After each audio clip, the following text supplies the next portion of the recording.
नमस्कार। कैसे हैं आप लोग। हम लोग फंडामेंटल राइट्स का स्टडी कर रहे हैं, जिसमें हम लोग देख रहे हैं राइट टू फ्रीडम, स्वतंत्रता का अधिकार। और आज हम लोग देखेंगे आर्टिकल 21, प्राण एवं दैहिक स्वतंत्रता, protection of life and personal liberty. इसमें देखिए कहा गया है, no person shall be deprived of his life or personal liberty except according to procedure established by law। अगर इसको हिंदी में कहेंगे, किसी व्यक्ति का प्राण और उसकी जो दैहिक स्वतंत्रता है विधि द्वारा स्थापित प्रक्रिया के अनुसार ही वंचित किया जा सकता है, अन्यथा नहीं। इसको अगर सीधे शब्दों में कहें, अगर किसी अपराध के लिए प्राण दंड नहीं है, यानी विधि में विधान नहीं है, तो उसको प्राण नहीं दिया जा सकता, उसको सजा नहीं दिया जा सकता। जो विधि में स्थापित है उसी के अनुसार सजा दिया जा सकता है। अब यहां पर देखेंगे, सबसे पहले इसमें पर्सन शब्द आया हुआ है। पर्सन से मतलब हुआ सिटीजन, नॉन सिटीजन दोनों के लिए मिला हुआ है। अर्थात 21 जो आर्टिकल है सिटीजन नॉन सिटीजन दोनों के लिए है। और यहां पर कहा गया प्रोसीजर एस्टेब्लिश्ड बाय लॉ, किसी व्यक्ति का प्राण जो विधि द्वारा स्थापित है उसी प्रक्रिया के अनुसार लिया जा सकता है। तो यहां पर क्या गया, विधि, प्रोसीजर ऑफ लॉ, जो यहां लॉ की बात की जाती है। और हम लोग जानते हैं विधान बनाने वाली संस्था विधायिका होती है। इसका मतलब यह हुआ कि विधायिका जैसा कानून बना देगी, हमारी न्यायपालिका उससे बधी रहेगी, क्योंकि स्पष्ट लिखा प्रोसीजर एस्टेब्लिश्ड बाय लॉ। हमारी जुडिशरी इससे बधी हुई है।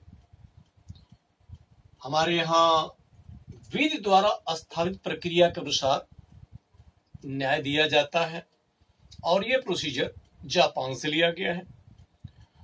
और इसी हिसाब से ब्रिटेन की जुडिशरी भी चलती है। परंतु हम यूएसए की जुडिशरी की बात करें, यूएसए की ये ड्यू प्रोसेस ऑफ लॉ से चलती है। इसमें प्रोसीजर एस्टेब्लिश्ड बाय लॉ और ड्यू प्रोसेस ऑफ लॉ में क्या डिफरेंस है, सबसे पहले इसको देखेंगे। यहां हमारी जुडिशरी जो एस्टेब्लिश्ड प्रोसीजर बनाया गया है, यानी जो स्थापित विधि बना दी गई है, विधि से क्या हो जाती है, बध जाती है। जबकि अमेरिकी जुडिशरी विधि से बधी हुई नहीं है। क्यों? ड्यू का अर्थ क्या होता है, उचित। उचित देखिए कि क्या सही हो सकता है कि विधि में उचित ना हो, वो विधि के आगे निकल सकती है। इसी को बोलते हैं नेचुरल जस्टिस, नैसर्गिक न्याय। नैसर्गिक न्याय बोला जाता है, नेचुरल जस्टिस बोला जाता है। और अमेरिका की जुडिशरी विश्व की सबसे शक्तिशाली जुडिशरी मानी जाती है, और इसी से मानी जाती है क्योंकि ड्यू प्रोसीजर ऑफ लॉ लिखा हुआ है।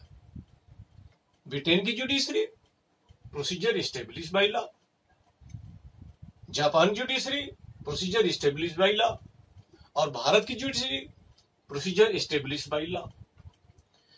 तो इस तरीके से पूरा का पूरा देखा जाए, शक्ति किसके पास आ गई? सरकार के 3 अंग होते हैं, विधायिका, कार्यपालिका, न्यायपालिका।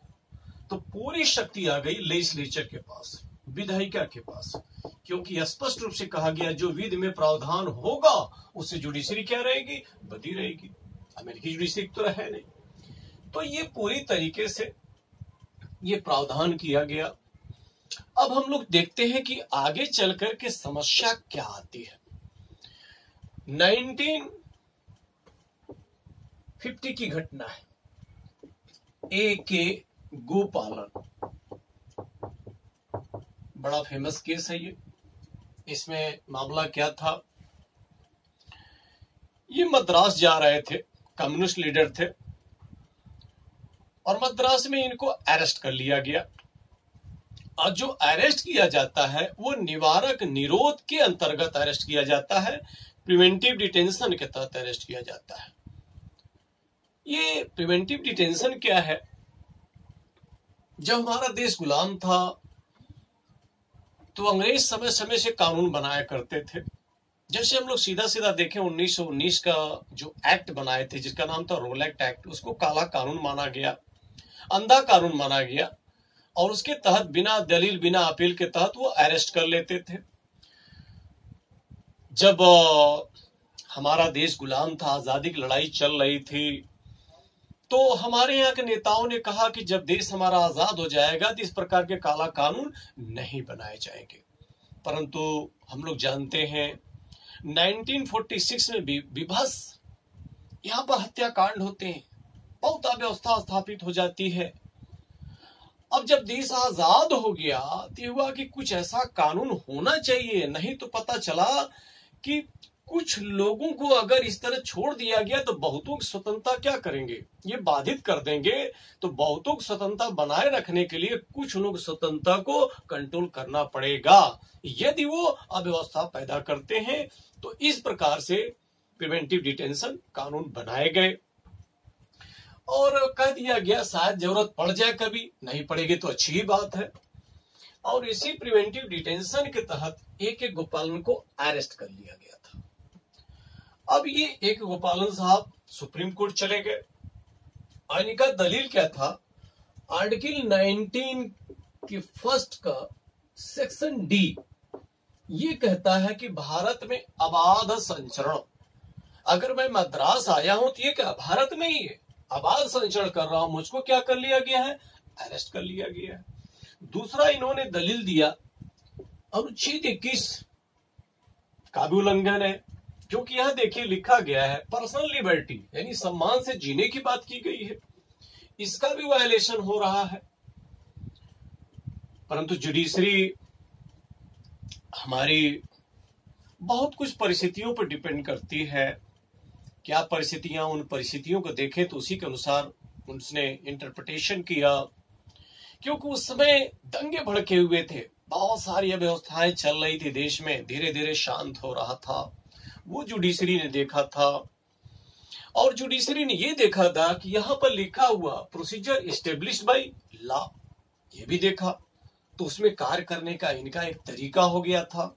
और हम देखेंगे कि हम लोगों ने जो प्रोसीजर लिया हुआ, जापान से लिया हुआ, अमेरिका से तो नहीं लिया हुआ है, जहां ड्यू प्रोसेस ऑफ लॉ लिखा हुआ है, जहां उचित अनुचित देखा जाता है, यहां तो ऐसी कोई प्रोविजन है ही नहीं है।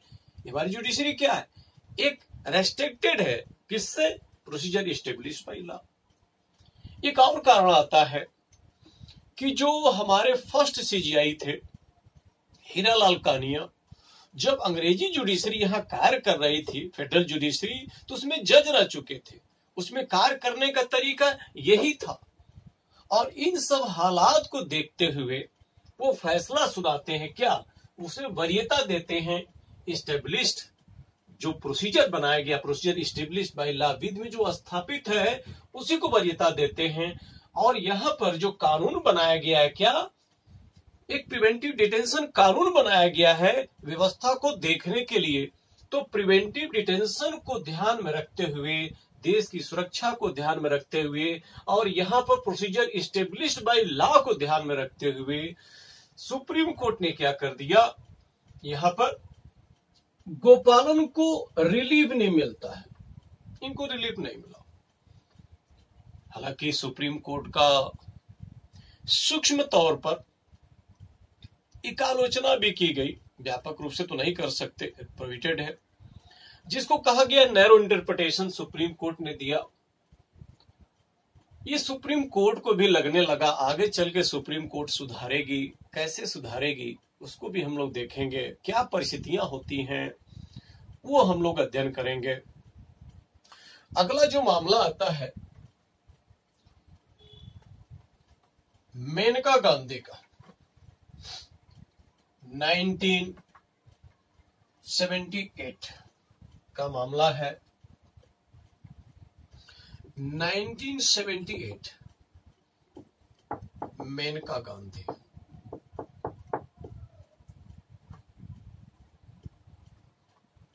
Versus Union of India.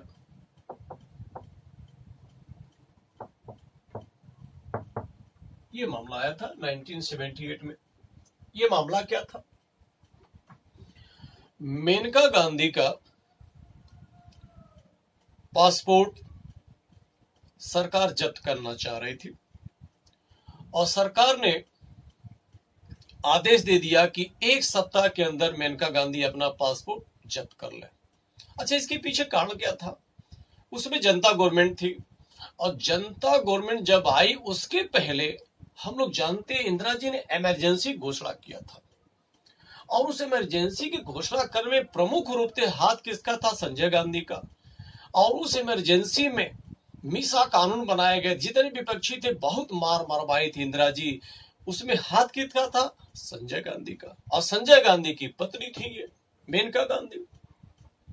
जब विपक्ष वाले उस समय जो विपक्ष में थे 1977 में सरकार बना लेते हैं मिलकर के, जितने विपक्षी पिटाए थे सब मिलकर सरकार बनाते हैं। 1977 की घटना है और ये सोचे कि अब बदला लिया जाए तो मेनका गांधी कहते हैं कि आप पासपोर्ट 1 सप्ताह के अंदर आप उसको जमा कर दीजिए। और मेनका गांधी ने क्या कर लिया? एक रीजन पूछ लिया, हम क्यों जमा करें? सरकार ने कहा हम कारण नहीं बता सकते। तो मेनका गांधी क्या करती है? पिटीशन फाइल कर देती हैं सुप्रीम कोर्ट में और ये हवाला देती हैं। यहां इन्होंने 19 का हवाला दिया और 21 का हवाला दिया। अब मामला तो सुप्रीम कोर्ट में चला गया और यहां पर देख रहे हैं कि जो जनता गवर्नमेंट वाले थे तो परेशान थे ही और साथ ही सुप्रीम कोर्ट भी परेशान हो गई थी। सुप्रीम कोर्ट कैसे परेशान हो गई जरा ये देखिएगा, उसके पीछे कहानी हम लोग देख लें तो बहुत आसानी से समझ में आ जाएगा।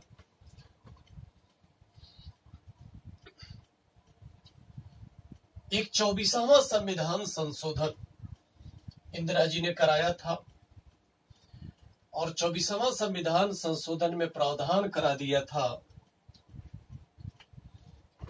ये 24वां संविधान संशोधन हुआ था, कॉन्स्टिट्यूशनल अमेंडमेंट 1971 की घटना है। 1971 इसमें यह करा दिया कि भारतीय संविधान के किसी भाग में संशोधन किया जा सकता है। एक तो ये भी टेंशन हो गया सुप्रीम कोर्ट के लिए। अगर हम लोग 1973 की बात करते हैं, इस समय केशवानंदवाद आया था, केशवानंद बनाम केरल राज्य, और इसमें सुप्रीम कोर्ट ने डिसीजन सुनाया था कि भारतीय संविधान के किसी भाग में संशोधन किया जा सकता किंतु मूल ढांचे में नहीं। अब ये जो मूल ढांचा बेसिक सेक्टर जो बोल दिया उसमें संशोधन नहीं कर सकते, इंदिरा जी को बड़ा अजीब लगा। वो कौन सा बेसिक स्ट्रक्चर है जो मना कर रहे जुडिशरी, ये इंदिरा जी को बिल्कुल अच्छा नहीं लगा। और यहीं पर मैं घटना बता दूं, केशवानंद डिसीजन के बाद इंदिरा जी बहुत नाराज हो गई। सुप्रीम कोर्ट में जो सीजीआई बनते हैं वो वरिष्ठता क्रम में जो वरिष्ठ न्यायाधीश होते हैं वो सीजीआई बनते रहते हैं। पहली बार इंदिरा जी ने इस वरिष्ठता क्रम को तोड़ दिया था। कैसे तोड़ा था? 1973 की बात करते हैं तो एम सीकरी साहब सीजीआई हुआ करते थे और उसके क्रम में देखिए, क्रम के हिसाब से अगर देखें तो हेगड़े साहब, ग्रोवर साहब और सैलत साहब और अजीतनाथ राय साहब, इस प्रकार से क्रम चल रहा था। तो जो हेगड़े साहब, ग्रोवर साहब, सैलत साहब हैं, इन लोगों ने इंदिरा जी के फेवर में फैसला नहीं दिया था। अगर हम लोग परंपरा देखें जो 1950 से चली आ रही थी कि एम सीकरी साहब के बाद सीजीआई किसको बनना चाहिए था? हेगड़े साहब को बनना चाहिए था। लेकिन इंदिरा जी ने इन तीनों लोगों को नहीं बनाया। किसको बना दिया? अजीतनाथ राय साहब को बना दिया। जिससे क्या हो गया? ये तीन लोग नाराज हो गए और सुप्रीम कोर्ट से इन्होंने रिजाइन दे दिया। तो ये भी तानाशाही थी इंदिरा जी की, यहां से भी सुप्रीम कोर्ट चिढ़ा हुआ था। और देखिए कहां से सुप्रीम कोर्ट चिढ़ा हुआ था कि जब हम लोग 42nd अमेंडमेंट की बात करते हैं, 42nd कॉन्स्टिट्यूशनल अमेंडमेंट की बात करते हैं, तो उसमें इंदिरा जी क्या प्रावधान करते हैं ये देखेंगे तो हम लोग और क्लियर हो जाएगा। इंदिरा जी तानाशाह बनने की पूरी कोशिश की और कई स्वरूप में कोशिश की। इंदिरा जी ने 1975 में इमरजेंसी की घोषणा कर दिया था। 1975 इमरजेंसी, और उस इमरजेंसी में आर्टिकल 20 और 21 को भी इन्होंने सस्पेंड करा दिया था। ये भी देखिए बहुत बड़ी समस्या थी। यानी उस समय तक फंडामेंटल राइट्स पूरे के पूरे स्थगित किए जा सकते थे, तो इसको भी इन्होंने करा दिया था। और साथ ही उसी समय इन्होंने मीसा कानून भी चला दिया था। एक मीसा कानून, ऐसी मीसा कानून के तहत जितने विपक्षी थे अरेस्ट करवाया और खूब पिटवाया था। और साथ ही उसी समय नसबंदी कानून भी चला दिया। ये राजीव गांधी, मैं क्षमा चाह रहा हूं, संजय गांधी का ही देन था, उन्होंने सलाह दिया था। इंदिरा जी नसबंदी, इस तरीके से देश के नेता ही परेशान और देश की प्रजा भी परेशान। ये इमरजेंसी के दौरान हुआ था। और इंदिरा जी क्या करती हैं, 42nd अमेंडमेंट जो होता है 1976 में, 1976 में, इसमें क्या क्या प्रावधान करते हैं ये जरा देखिएगा। इसमें मंत्रिपरिषद की सलाह राष्ट्रपति मानने के लिए बाध्य होगा। इन्होंने एक बाध्यकारी करा दिया। किसके लिए? प्रेसिडेंट के लिए। पहले राष्ट्रपति बाध्यकारी नहीं था, ऐसा कोई संविधान में उल्लेख नहीं था, लेकिन यहां से उन्होंने बाध्यकारी करा दिया। और क्या करा दिया, और देखिए क्या प्रावधान करते हैं कि जो भी हम संशोधन करेंगे पार्लियामेंट द्वारा, उसको क्या किया जाएगा, न्यायालय में नहीं ले जाया जा सकता। ये देखिए, ये तो अजीब तमाशा ही है कि जो हम संशोधन करेंगे न्यायपालिका में ले जाया ही नहीं जा सकता। और क्या करती है 42nd अमेंडमेंट द्वारा, कि जो पार्लियामेंट है उसके बाद कानून बनाने की असीमित शक्ति है, उस पर किसी प्रकार का कोई नियंत्रण नहीं लगाया जा सकता। इस प्रकार से देखिए कर देते हैं। हालांकि अगर हम लोग देखेंगे 1980 में एक मिनर्वा मिल्स का केस आता है और उसमें क्या कर दिया, ये दो प्रोसीजर को सुप्रीम कोर्ट ने इलीगल ठहरा दिया। ये वाला तो आज भी चल रहा है, यानी न्यायालय जुडिशियल रिव्यू नहीं कर सकती और यहाँ पर संसद के पास असीमित शक्ति है, उसको कंट्रोल कर लिया। अब हम लोग चलते हैं उस पर जो मेनका गांधी वाला केस आया था, और वहां पर सुप्रीम कोर्ट क्या फैसला सुनाती है।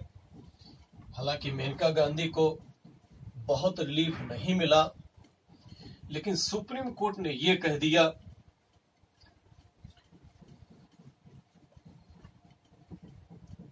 क्या कहा कि जो आर्टिकल 21 है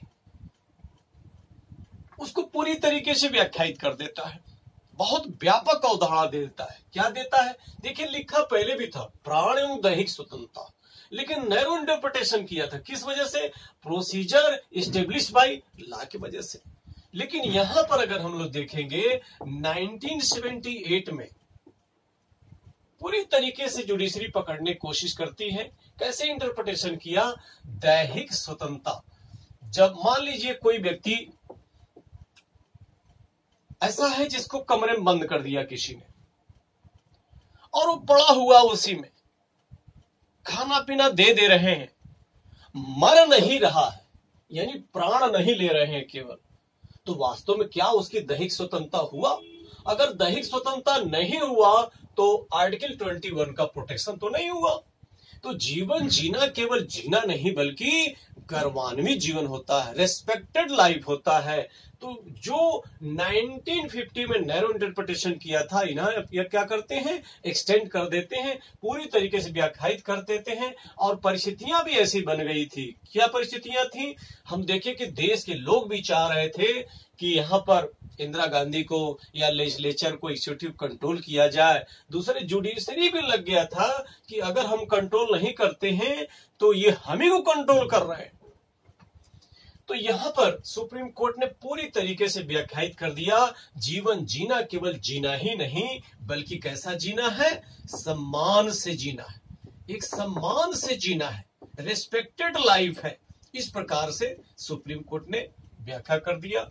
और मैंने बताया कि जो सुप्रीम कोर्ट की शक्ति पर कंट्रोल किया जा रहा था विधायिका द्वारा, वो मिनर्वा मिल्स द्वारा कैंसिल कर दिया गया था।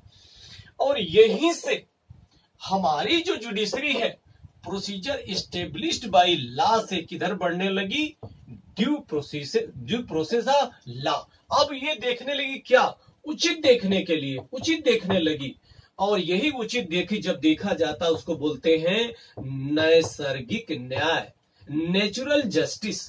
तो हमारी जुडिशरी अब क्या हो गया, प्रोसीजर इस्टेब्लिश्ड बाय लॉ से ड्यू प्रोसेस ऑफ लॉ की तरफ बढ़ रही है। हमारी जुडिशरी के पास प्रोसीजर इस्टेब्लिश्ड बाय लॉ तो है ही है, और उसके आगे बढ़ चुकी है ड्यू प्रोसेस ऑफ लॉ। हमारी जुडिशरी अब किधर बढ़ रही है, अमेरिका की तरफ बढ़ रही है। अब इससे क्या हुआ, यही से जुडिशियल रिव्यू लाती है। अब क्या लाती है, यही से देखने की कोशिश करिएगा। यहां पर प्रावधान था प्रोसीजर इस्टेब्लिश्ड बाय लॉ। अगर हम यहां देखते हैं तो ये अनुच्छेद किसके अगेंस्ट है, यानी आर्टिकल 21 किसके अगेंस्ट है। हम जानते हैं सरकार के 3 अंग होते हैं, विधायिका, कार्यपालिका, न्यायपालिका। तो हम लोग विधायिका को देखते हैं और कार्यपालिका। और यहां पर लिखा गया है procedure established by law. Law कौन बनाता, विधायिका। तो यहां तक जब पहली बार जुडिशरी ने देखा, उसने कहा कि विधायिका जो चाहे सो कानून बना सकती है, इसके अगेंस्ट हम नहीं जा सकते, क्योंकि हम बने क्या, प्रोसीजर इस्टेब्लिश्ड बाय लॉ से। फिर जुडिशरी को यह समझ में आया, क्या लेजिस्लेचर के पास जो चाहे सो कानून बनाने का अधिकार है। किसी ने कोई का पेन चुरा लिया तो क्या ये लेजिस्लेचर विधायिका कानून बना सकती, इसको फांसी दे दिया जाए। अगर ऐसा कानून बना देगी तो क्या न्याय होगा, एक कोई व्यक्ति पेन चुरा लिया और उसको फांसी दे दिया जाए। तब जाके जुडिशरी की समझ में आया कि हमको आगे बढ़ना होगा, किसके लिए, एक नेचुरल जस्टिस के लिए। तब जाकर के इसी केस में, हालांकि मेनका गांधी को बहुत रिलीफ नहीं मिला, लेकिन एक नई दिशा दे दिया जुडिशरी ने देश के लिए और अपने लिए। और यहां पर 1978 में जो डिसीजन दिया सुप्रीम कोर्ट ने, क्या दिया कि अनुच्छेद 21 केवल कार्यपालिका के लिए ही नहीं, बल्कि कार्यपालिका के साथ साथ विधायिका के अगेंस्ट भी है। इसका मतलब ये नहीं हुआ कि विधायिका जो चाहे सो कानून बना ले। और पहले क्या था, कार्यपालिका के विरुद्ध था। कब, जब गोपालन वाले केस में डिसीजन दिया था तब। लेकिन यहां पर हम देखें मेनका गांधी में, तो अनुच्छेद 21 किसके अगेंस्ट हो गया, विधायिका और कार्यपालिका दोनों के अगेंस्ट हो गया। तो जुडिशरी ने क्या कर दिया, एक नई दिशा दे दिया है, और हमारी जुडिशरी बहुत तेजी से आगे बढ़ती चली जा रही है। तो और कैसे कैसे क्या प्रोसीजर हम लोग आगे देखते हैं। यहां पर विधायिका, कार्यपालिका दोनों के विरुद्ध फैसला सुना दिया। अब हम लोग देखते हैं थोड़ा सा सुसाइड पर क्या फैसला सुनाई हमारी जुडिशरी, जिसको आत्महत्या बोलते हैं।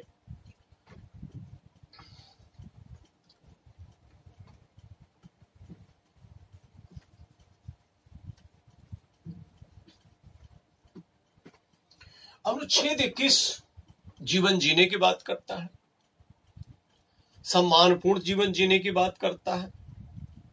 हम लोग देखते हैं कि आत्महत्या यानी सुसाइड का केस आया हुआ था, 1994 की घटना है।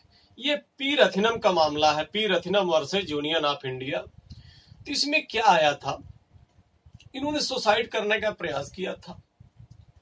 अब मामला आ गया आर्टिकल 21 का, और सरकार के वकील ने कहा कि ये व्यक्ति आर्टिकल 21 का क्या कर रहा है, वायलेशन कर रहा है, इसलिए इसको सजा देना चाहिए।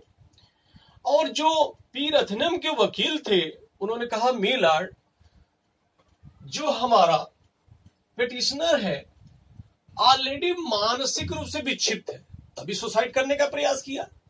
और जो मानसिक रूप से विक्षिप्त है, यदि उसको सजा दिया जाएगा तो न्याय नहीं होगा, और जुडिशरी का काम न्याय देना होता है। जुडिशरी की ये बात समझ में आ गई, अच्छा लगा ये तर्क। और जुडिशरी क्या करती है, उनको रिलीफ दे देती है, यानी वो बरी हो जाते हैं जो आत्महत्या करने का प्रयास किए थे। इस प्रकार से मामला चलता रहा, और मीडिया वालों ने एक निकालना शुरू किया आर्टिकल क्या, जुडिशरी ने आत्महत्या को वैध ठहराया। सुप्रीम कोर्ट को लगा कि ये मैंने कब वैध ठहराया, लेकिन कहीं न कहीं इनडायरेक्ट रूप से बात तो आई गई। ये और मामला और चल करके आगे बढ़ता है। 1996 घटना है, ज्ञान कौर वर्सेस पंजाब का मामला आया था। तो ज्ञान कौर वाले मामले में 1996 ज्ञान कौर वाले मामले में देखिए सुप्रीम कोर्ट ने क्या फैसला सुनाया। सुप्रीम कोर्ट ने कह दिया जीवन जीने का अधिकार देता है, मरने का नहीं। एक रिस्पेक्टेड लाइफ की बात करता है, सम्मान से जीवन जीने की बात करता है, मरने का नहीं। यदि कोई आत्महत्या करता है तो वो क्या है, अपराध है। वो क्या है, आर्टिकल 21 का वायलेशन है।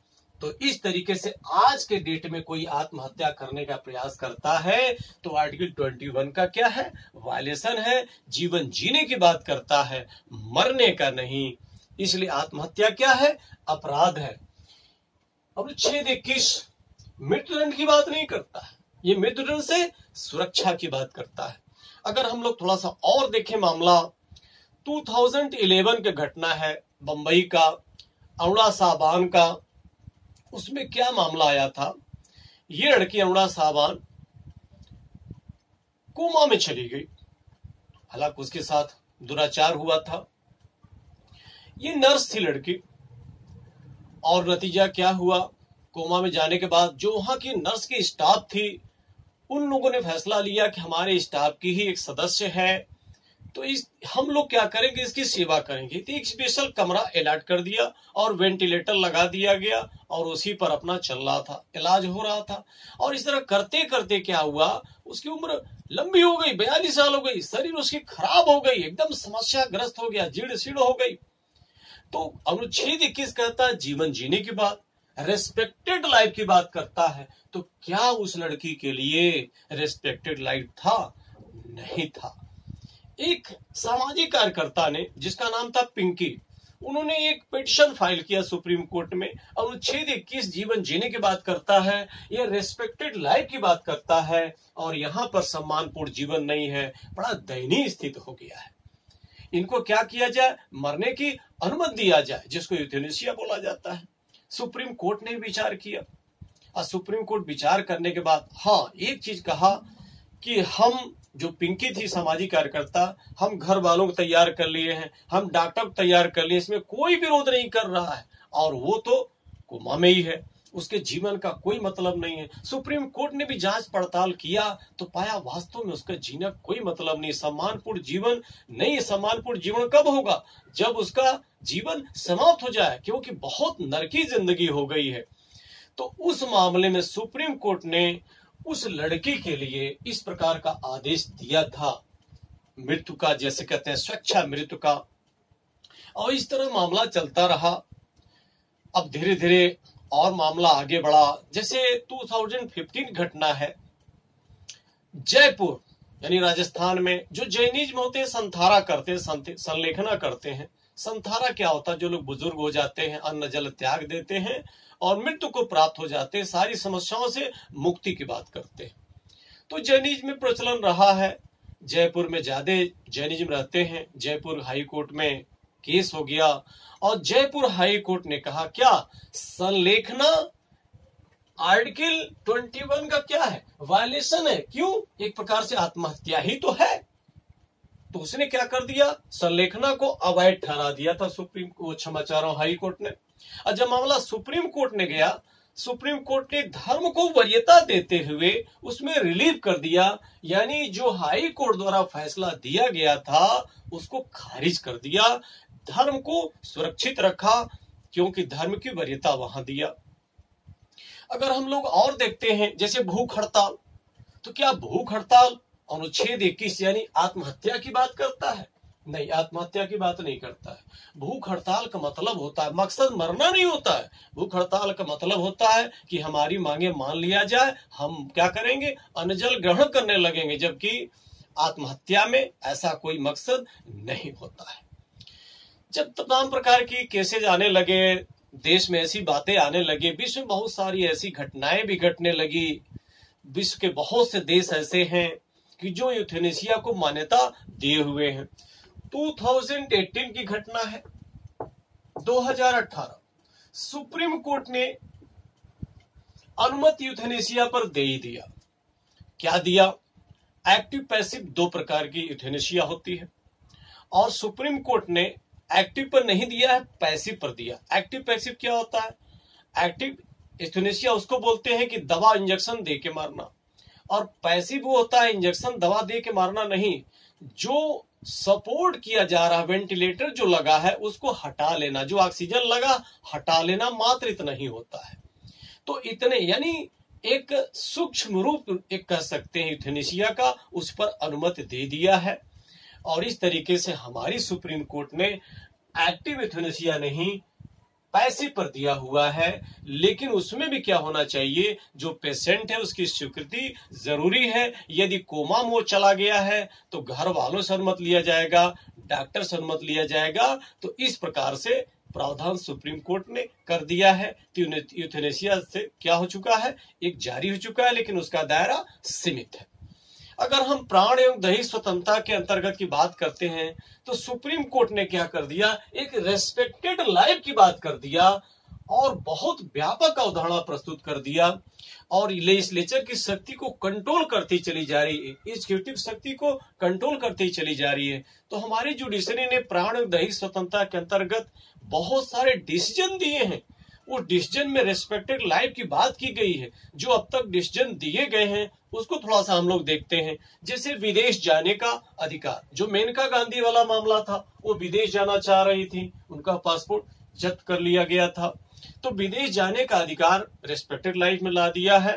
निःशुल्क विधिक सहायता का अधिकार ये भी ला दिया है। पुलिस की क्रूरता के विरुद्ध अधिकार ये भी ला दिया है। मानव गरिमा रेस्पेक्टेड लाइफ, जीवन जीना सिर्फ जीना नहीं बल्कि कैसा होना चाहिए, रिस्पेक्टेड लाइफ, ये भी ला दिया। दोष मुक्त के बाद जेल में अगर फिर बंद करके रखे गए हैं तो ये क्या वायलेशन है किसका, 21 का। यात्रा का अधिकार ला दिया है।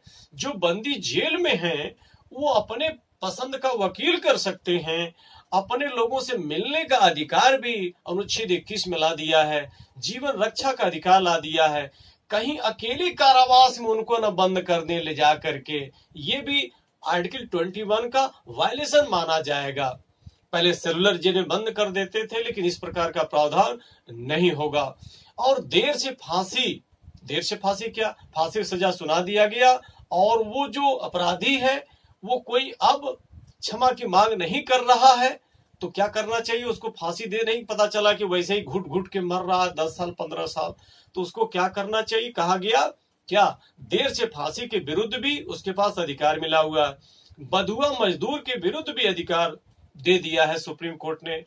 कहा गया हिरासत में शोषण नहीं होना चाहिए, अनुच्छेद 21 का उल्लंघन होगा। अगर कोई जेल में बंद है तो उसको चिकित्सा सुविधा मिलना चाहिए। सार्वजनिक फांसी नहीं होना चाहिए, ये भी दे दिया। और क्या, एकांतता का अधिकार, जिसको कहते हैं एक प्राइवेसी की बात की, एकांतता का अधिकार, जैसे फोन टेपिंग न करना। अगर मान लीजिए कोई एकांत में जाकर रहना चाहता है, घर द्वार छोड़ के जाकर रहना चाहता है तो रह सकता है, कहीं जंगल में चले जाए, सन्यासी बन जाए, तो बिल्कुल उसके पास अधिकार है। लेकिन ऐसा नहीं कि पत्नी से झगड़ा कर लिया और भाग लिया। अगर पत्नी ने केस कर लिया तो पुलिस वाले डंडा लेके उड़ा के पकड़ेंगे भी, मारेंगे भी, कि खर्चा वर्चा कौन देगा, तो ये अधिकार नहीं है। प्राइवेसी के अधिकार की बात आती है। सरकार ने तमाम डॉक्यूमेंट्स आधार से लिंक कर रही थी, इस पर ही पिटीशन फाइल हो गया कि सारे अगर डॉक्यूमेंट्स लिंक कर देगी आधार से तो प्राइवेसी भंग हो सकती है, बहुत बड़ी समस्या हो सकती है हमारे लिए। तो सरकार ने जवाब दिया सुप्रीम कोर्ट से कि हमारी व्यवस्था है कि डॉक्यूमेंट्स को हम लिंक करें, लेकिन इतना अवश्य है कि प्राइवेसी को हम बचा के रखेंगे। तो सुप्रीम कोर्ट ने मंजूरी दे दिया है, लेकिन एक शर्त रखा है, किसी प्रकार से प्राइवेसी भंग नहीं होना चाहिए। लोक स्वास्थ्य बनाए कर रखने का अधिकार, ये भी अनुच्छेद 21 में रख दिया है। स्वच्छ पर्यावरण, एटमॉस्फेयर कैसा होना चाहिए, एनवायरमेंटल बेहतर होना चाहिए, ये भी रख दिया। जीविकोपार्जन का अधिकार, आवास का अधिकार, शिक्षा का अधिकार, शिक्षा के अधिकार की बात आती है, ये भी फंडामेंटल राइट्स में आ चुका है। शिक्षा का अधिकार पहले डीपीएसपी में हुआ करता था, आर्टिकल 45 में हुआ करता था, और 45 में होने से शिक्षा देना बाध्यकारी नहीं था। 45 ये क्या है? डीपीएसपी,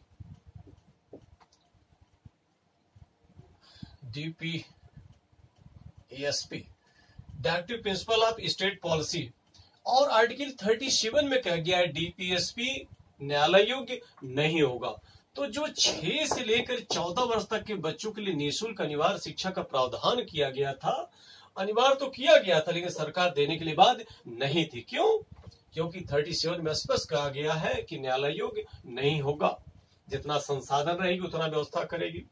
देश का संसाधन जैसे जैसे बढ़ता है, जो ही बढ़ा तो क्या किया गया? एक 86वां संविधान संशोधन 2002 की घटना है, इसको 45 से ला करके 21A में कर दिया गया और इस तरीके शिक्षा के अधिकार को फंडामेंटल राइट्स बना दिया गया। तो 6 वर्ष से 14 वर्ष तक के बच्चों के लिए शिक्षा का अधिकार क्या हो गया है? फंडामेंटल राइट्स हो गया कि संविधान संशोधन द्वारा, 86वां संविधान संशोधन द्वारा। और आज के डेट में आर्टिकल 45 में 0 से लेकर 6 वर्ष तक के बच्चों के लिए सरकार क्या करेगी? उनके लिए पोषण और शिक्षा का प्रबंध करेगी। इस तरीके से प्रावधान कर दिया गया। हालांकि शिक्षा की बात आती है, मोहिनी जैन, शिक्षा के नाम पर मोहिनी जैन का नाम आता है, इन्होंने एक पिटीशन फाइल किया हुआ था। तो याद रखेंगे शिक्षा संबंधित कौन सी पिटीशन थी? मोहिनी जैन, कर्नाटक का मामला था।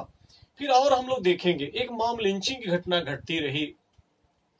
इसमें क्या होता? कोई लड़की किसी लड़के से प्रेम कर लिया जो दूसरे जाति का है, दूसरे धर्म का है, तो भीड़ वाले मिल करके उसको मार डालते थे। बहुत सारी घटनाएं घटने लगी।